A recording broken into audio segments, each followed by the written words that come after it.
या देवी सर्वभूतेषु स्कन्दमातारूपेण संस्थिता। नमस्तत्सै नमस्तत्सै नमस्तत्सै नमो नमः। अरे भक्तों, आज शारदीय नवरात्रि का 5वां दिन है। आज है 7 अक्टूबर 2024। आज का दिन स्कंद माता को समर्पित है। तो आज की इस वीडियो में आप सभी श्रवण करेंगे सभी मनोकामना को पूर्ण करने वाली स्कंद माता की पावन कथा, और इसके साथ ही श्रवण करेंगे माँ दुर्गा की कथा। आज के दिन जो भी इन कथाओं को श्रद्धा पूर्वक श्रवण करता है उनकी हर मनोकामना अवश्य ही पूर्ण होती है। तो आइए बड़े ही श्रद्धा से श्रवण करते हैं माँ स्कंद माता की पावन कथा। एक पौराणिक कथा के मुताबिक तारकासुर नाम का एक राक्षस था, जिसका अंत सिर्फ भगवान शिव के पुत्र कार्तिकेय के हाथों से ही संभव था। इसलिए माँ पार्वती ने अपने पुत्र कार्तिकेय को युद्ध के लिए तैयार करने के लिए स्कंद माता का रूप धारण किया। स्कंद माता से युद्ध का परीक्षण लेने के बाद कार्तिकेय ने तारकासुर का अंत किया। स्कंद माता को माँ दुर्गा के 9 रूपों में से 5वां रूप माना जाता है।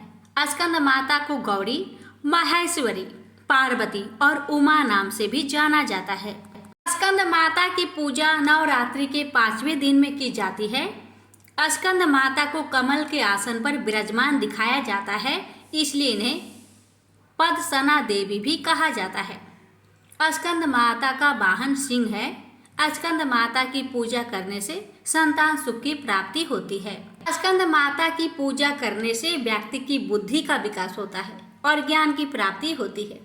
स्कंद माता को सफ़ेद रंग बहुत पसंद है। स्कंद माता को केले से बनी चीज़ें बहुत पसंद है तथा पहाड़ों पर रहकर सांसारिक जीवों में नव चेतना का निर्माण करने वाली स्कंद माता नवरात्रि में 5वें दिन इस देवी की पूजा अर्चना की जाती है।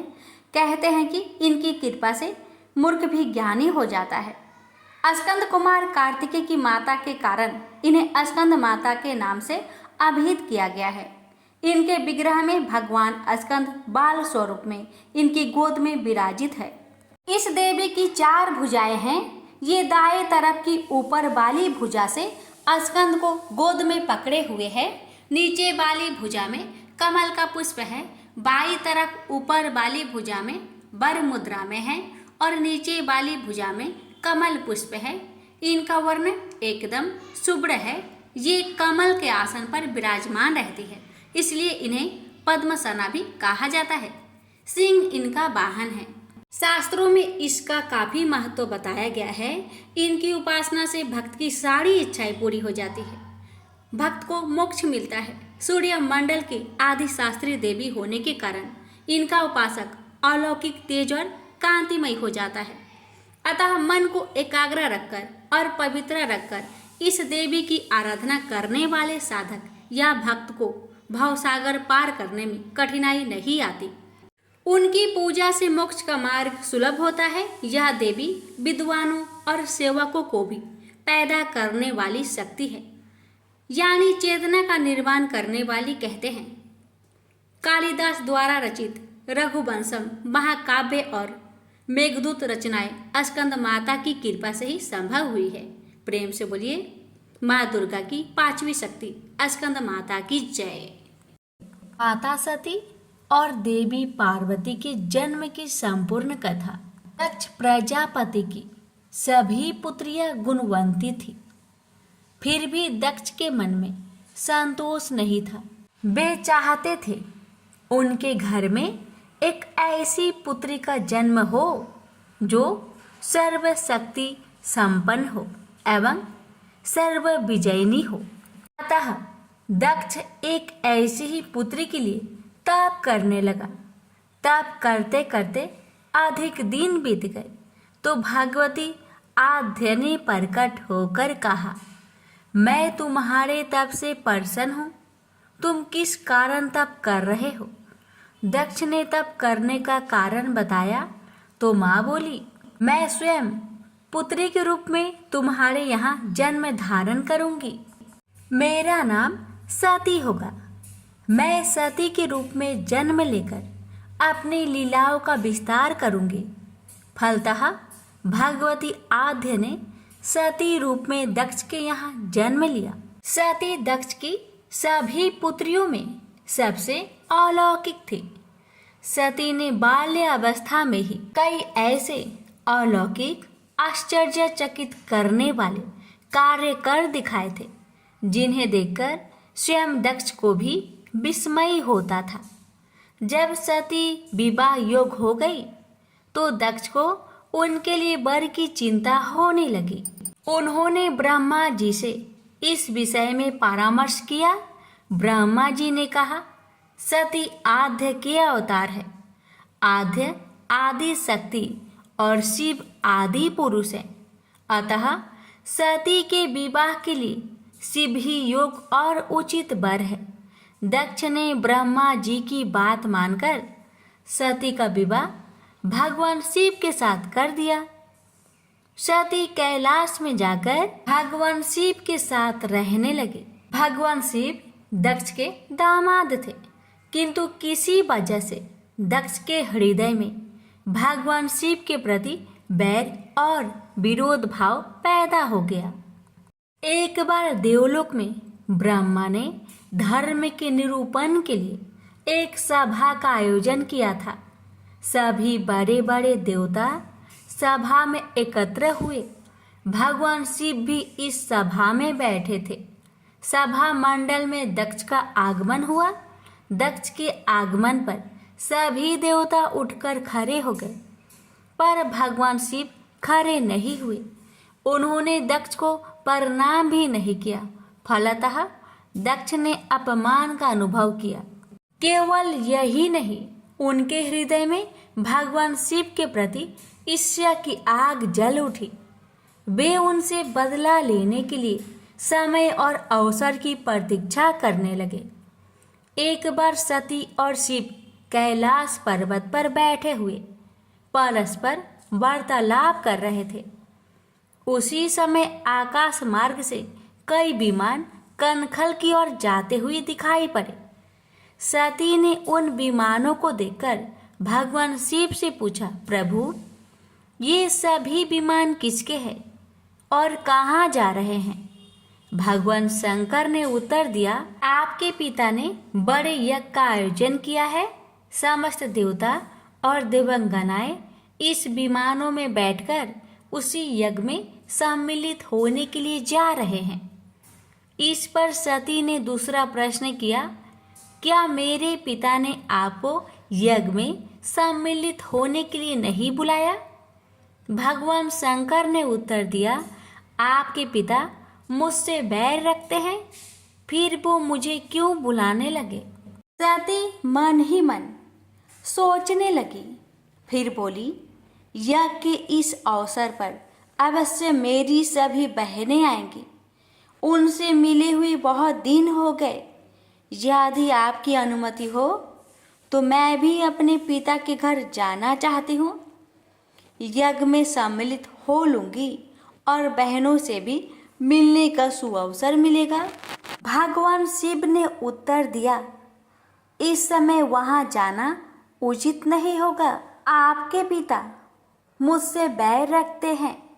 हो सकता है वे आपका भी अपमान करे। बिना बुलाए किसी के घर जाना उचित नहीं होता है। इस पर सती ने प्रश्न किया, ऐसा क्यों? भगवान शिव ने उत्तर दिया, विवाहित लड़की को बिना बुलाए पिता के घर नहीं जाना चाहिए, क्योंकि विवाह हो जाने पर लड़की अपने पति की हो जाती है। पिता के घर से उसका संबंध टूट जाता है। लेकिन सती पीहर जाने के लिए हठ करती रही, अपनी बात बार बार दोहराती रही। उनकी इच्छा देखकर भगवान शिव ने पीहर जाने की अनुमति दे दी।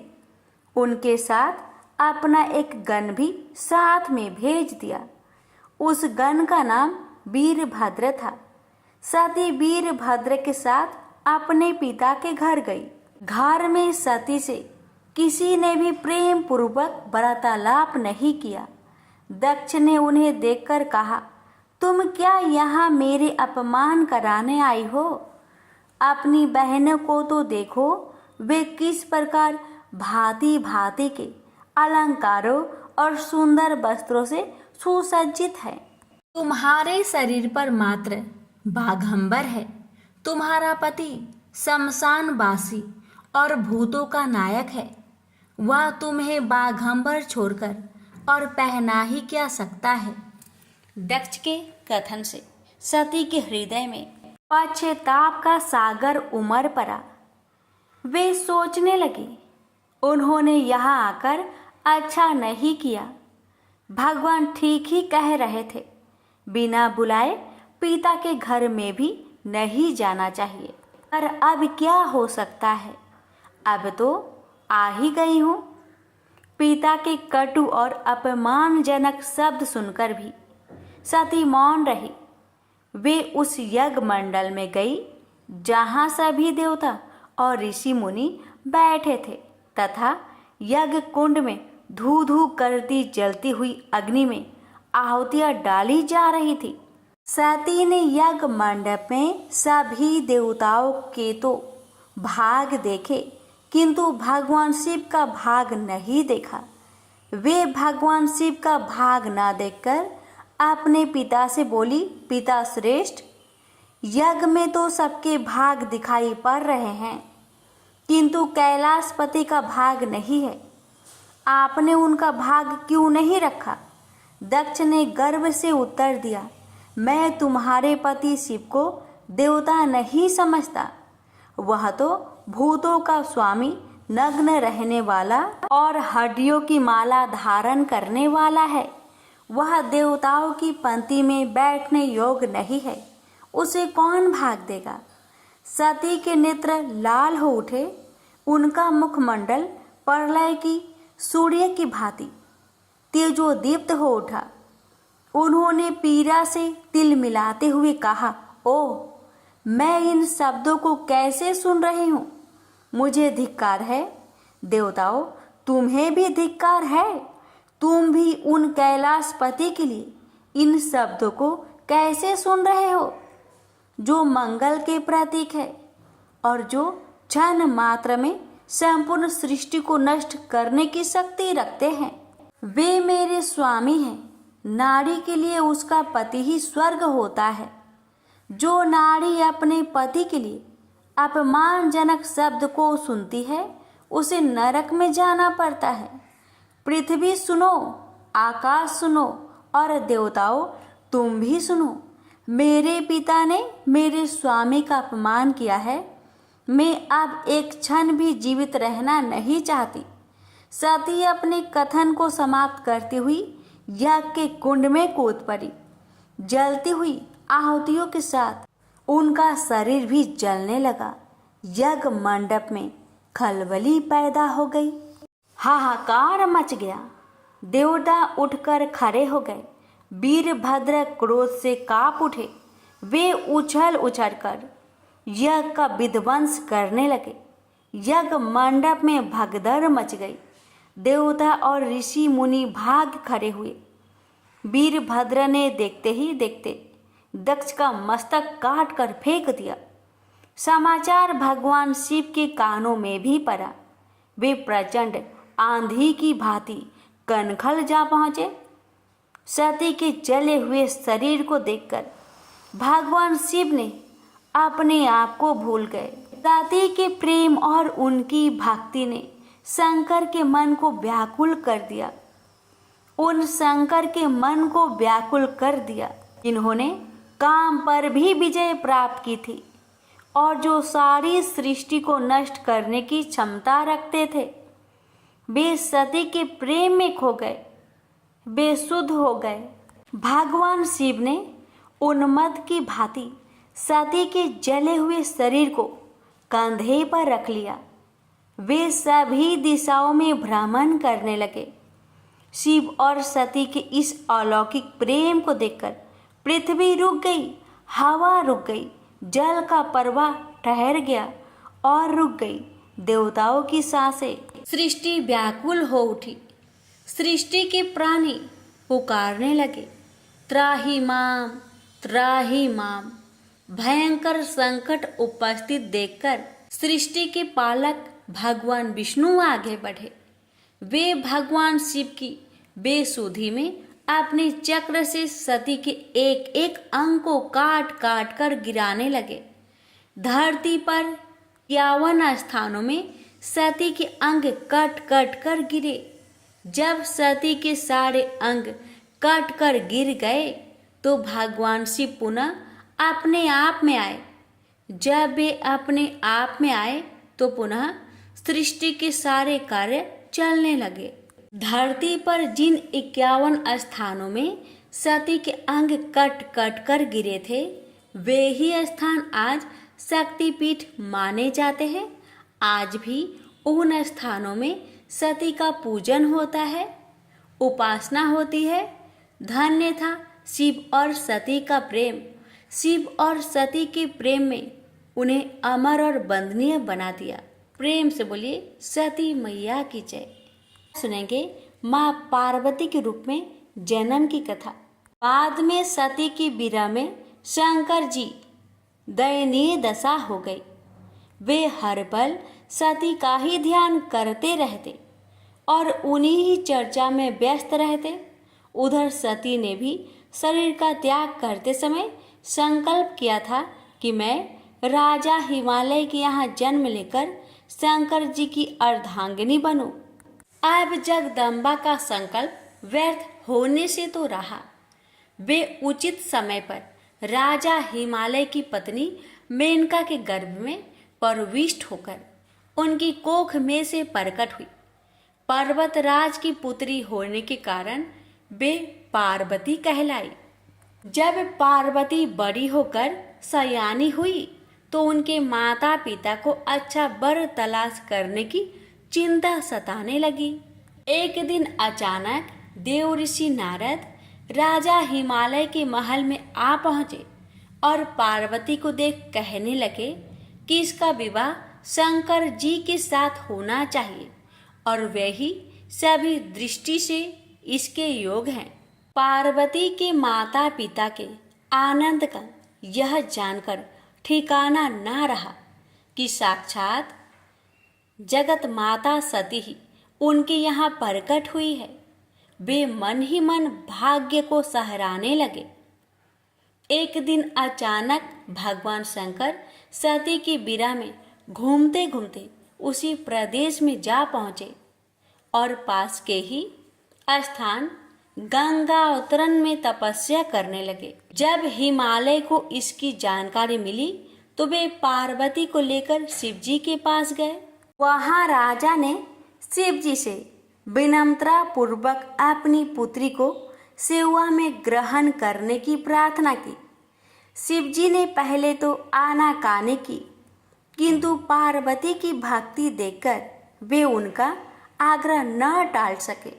शिव जी से अनुमति मिलने के बाद तो पार्वती प्रतिदिन अपनी सखियों को साथ ले उनकी सेवा करने लगी। पार्वती हमेशा इस बात का सदा ध्यान रखती थी कि शिव जी को किसी भी प्रकार का कष्ट ना हो। वे हमेशा उनके चरण धोकर चरणोदक ग्रहण करती और षोडशोपचार से पूजा करती। इसी तरह पार्वती को भगवान शंकर की सेवा करते दीर्घ समय व्यतीत हो गया, किंतु पार्वती जैसी सुंदर बला से इस प्रकार एकांत में सेवा लेते रहने पर भी शंकर के मन में कभी विकार नहीं हुआ। वे सदा अपनी समाधि में ही निश्चल रहते। उधर देवताओं को तारक नाम का असुर बड़ा त्रास देने लगा। यह जानकर कि शिव के पुत्र से ही तारक की मृत्यु हो सकती है, सभी देवता शिव पार्वती का विवाह कराने की चेष्टा करने लगे। उन्होंने शिव को पार्वती के प्रति अनुरक्त करने के लिए कामदेव को उनके पास भेजा, किंतु पुष्पा युद्ध का पुष्पा बाण भी शंकर के मन को विक्षुब्ध न कर सका। उल्टा कामदेव उनकी क्रोध अग्नि से भस्म हो गए। इसके बाद शंकर भी वहां अधिक रहना अपनी तपस्याचार के लिए अंतराय रूप समझ कैलाश की ओर चल दिए।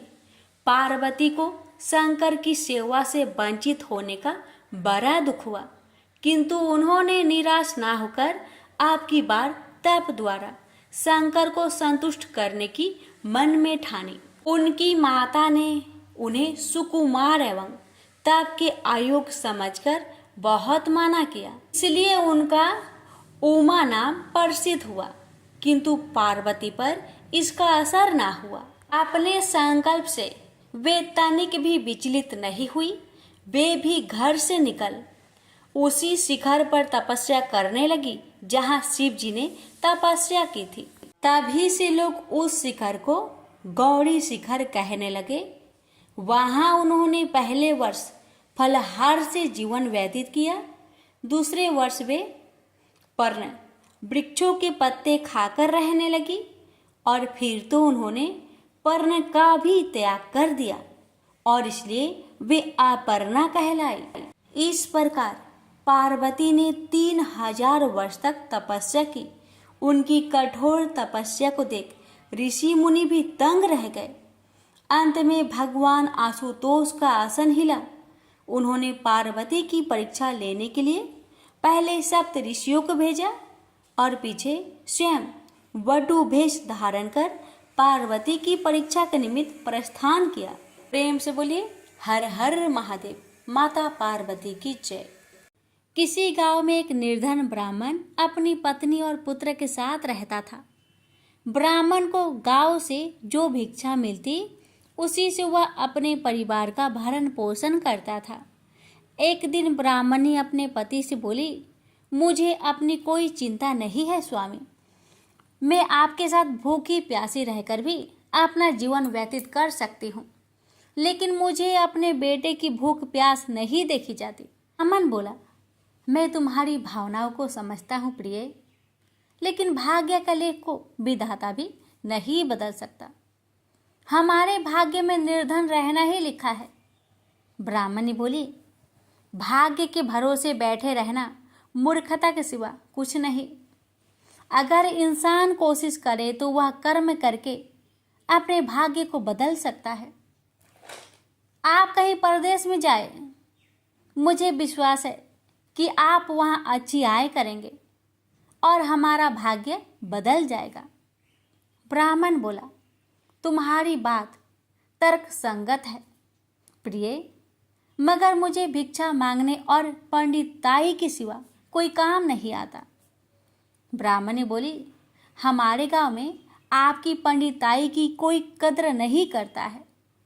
किसी दूसरे गांव या नगर में आपकी पंडिताई चल निकले तो हमारे बुरे दिन फिर जाए।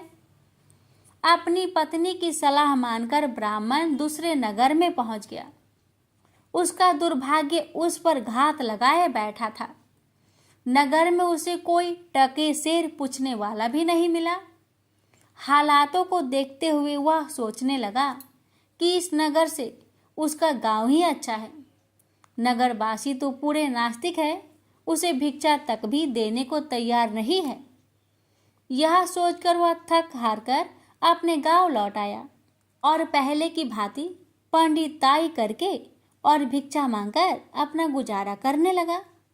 एक दिन वह भिक्षा मांगकर लौट रहा था, तभी उधर से भगवान शिव माता पार्वती के साथ गुजरे। उस निर्धन ब्राह्मण की हालत देखकर माता पार्वती ने ब्राह्मण की तरफ संकेत करते हुए भगवान शिव से कहा, आप उस ब्राह्मण को देख रहे हैं स्वामी? शिव बोले, हाँ, वह बहुत निर्धन है और दुखी भी है। पार्वती बोली, आप उसके दुख का निवारण करें नाथ। एक तो ब्राह्मण, दूसरे दरिद्र, मुझसे उसका दुख देखा नहीं जाता। शिव बोले, यह मृत्यु लोक है प्रिय, जहाँ हर प्राणी किसी न किसी दुख से त्रस्त है। सब अपने अपने कर्मों का फल भोग रहे हैं। तुम किस किस का दुख दूर कराओगी? पार्वती बोली, आपको उस निर्धन ब्राह्मण को धनवान बनाना होगा स्वामी। शिव बोले, वह भाग्यहीन है पार्वती, उसके भाग्य में फटे पुराने कपड़े और रूखा सूखा भोजन ही लिखा है। मगर पार्वती अपनी जीत पर अड़ी रही। अंत में हारकर शिव को पार्वती की बात माननी पड़ी। उन्होंने उस रास्ते में, जिस रास्ते से ब्राह्मण जा रहा था, सोने की एक ईंट डाल दी। अचानक ब्राह्मण को क्या सूझा? उसने सोचा कि वह आंखें बंद करके कितनी दूर चल सकता है।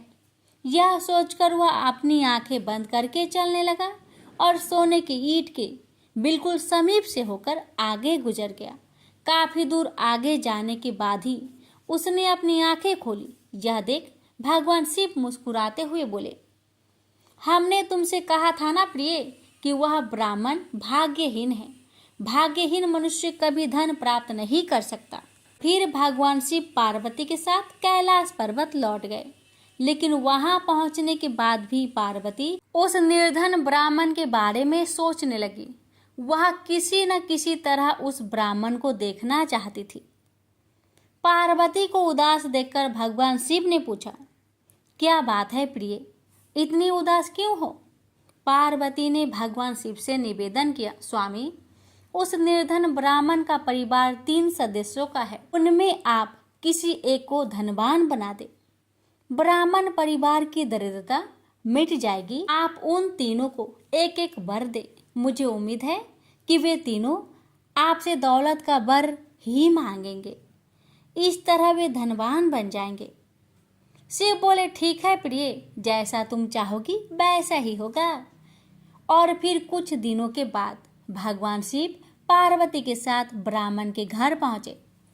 साक्षात भगवान शिव और पार्वती को देखकर ब्राह्मण परिवार आत्मा विभोर हो उठा। उन्होंने भगवान शिव और पार्वती के चरण स्पर्श किए। शिव बोले, मैं तुम तीनों को एक एक वर देना चाहता हूँ। तुम तीनों अपनी इच्छा अनुसार वर मांग सकते हो। ब्राह्मणी उतावला होते हुए बोली, पहले मुझे वर दीजिए प्रभु। भगवान शिव ने कहा, मांगो, क्या चाहती हो? काफी सोचने समझने के बाद ब्राह्मणी बोली, भगवान, मुझे दुनिया की सबसे अधिक खूबसूरत और जवान औरत बना दीजिए। मरते दम तक मेरी जवानी और सुंदरता कायम रहे। भगवान शिव ने मुस्कुराकर कहा, तथास्तु। अगले ही पल बूढ़ी ब्राह्मणी एक जवान और खूबसूरत युवती के रूप में बदल गई। उसी समय उनके घर के सामने से गांव के जमींदार का पुत्र गुजर रहा था, जो घोड़े पर सवार था। उसने खूबसूरत ब्राह्मणी को देखा तो उस पर मुग्ध हो उठा। वह इस खूबसूरत ब्राह्मणी से शादी करेगा। यह सोचकर उसने उसे अपने घोड़े पर बैठाया और घोड़ा अपनी हवेली के तरफ दौड़ दिया। यह देख ब्राह्मण अपनी छाती पीटते हुए विलाप करने लगा, हाय मेरी पत्नी, रो मत ब्राह्मण श्रेष्ठ, तुम भी मुझसे कोई वर मांग लो, जो मांगोगे तुम्हें मिलेगा। भगवान शिव सांत्वना देते हुए बोले, मेरी पत्नी को वापस बुला लीजिए प्रभु, मुझे इसके सिवा कुछ भी नहीं चाहिए। ब्राह्मण ने निवेदन करते हुए कहा। भगवान शिव बोले, तथास्तु। देखते ही देखते ब्राह्मणी वहां खड़ी थी। अपने पत्नी को अपने सामने देखकर ब्राह्मण राहत की सांस ली। भगवान शिव ने ब्राह्मण पुत्र से कहा, तुम क्या वर मांगते हो बेटा? ब्राह्मण पुत्र ने काफी सोचने समझने के बाद कहा, भगवान, मुझे कुछ नहीं चाहिए, लेकिन आप मेरी माँ को पहले जैसी बूढ़ी बना दीजिए। तथास्तु। भगवान शिव ने कहा और अगले ही पल ब्राह्मणी पहले के समान बूढ़ी हो गई। ब्राह्मण परिवार की मूर्खता पर पार्वती ने अपना माथा पीटा। सोचने लगी कि तीनों ही वास्तव में ही भाग्यहीन हैं। विधि ने उनके भाग्य में जो लिख दिया है उसे देवी देवता भी नहीं बदल सकते। प्रेम से बोलिए हर हर महादेव। क्षमा प्रार्थना। हमें देवी माता से इस प्रकार क्षमा याचना करनी चाहिए। हे परमेश्वरी, मेरे द्वारा रात दिन बहुत से अपराध होते रहते हैं। मुझे अपना दास समझकर मेरे उन अपराधों को आप कृपा पूर्वक क्षमा करिए। परमेश्वरी, मैं आह्वान करना नहीं जानती, विसर्जन करना नहीं जानती तथा पूजा करने का ढंग भी नहीं जानती। हे माँ, मुझे क्षमा करिए। देवी सुरेश्वरी, मैंने जो मंत्रहीन ना मंत्रों को मैं जानती हूँ। क्रियाहीन ना क्रियाओं को जानती हूँ और भक्तिहीन ना भक्ति के प्रकार जानती हूँ। पूजन क्या है वह सब आपकी कृपा से पूरे हो। सैकड़ों अपराध करने के बाद भी जो आपके शरण में आके जगदम्बा कहकर पुकारता है उसे वह गति प्राप्त होती है जो ब्रह्मादि देवताओं के लिए भी पाना आसान नहीं है। जगदम्बिके, मैं अपराधी हूँ किंतु आपकी शरण में आया हूँ। इस समय दया का पात्र हूँ। आप जैसा चाहे वैसा करे। हे देवी परमेश्वरी, अज्ञान बस भूल से या बुद्धि भ्रष्ट होने के कारण मैंने जो भी न्यूनता या अधिकता कर दी हो वह सब क्षमा करे और प्रसन्न होइए। सच्चिदानंद स्वरूपा परमेश्वरी, जगत माता कामेश्वरी, आप प्रेम पूर्वक मेरी यह पूजा स्वीकार करें और मुझ पर प्रसन्न रहे। देवी सुरेश्वरी, आप गोपनीय से भी गोपनीय वस्तु की रक्षा करने वाली हैं। मेरी निवेदन किए हुए इस जप को ग्रहण करिए।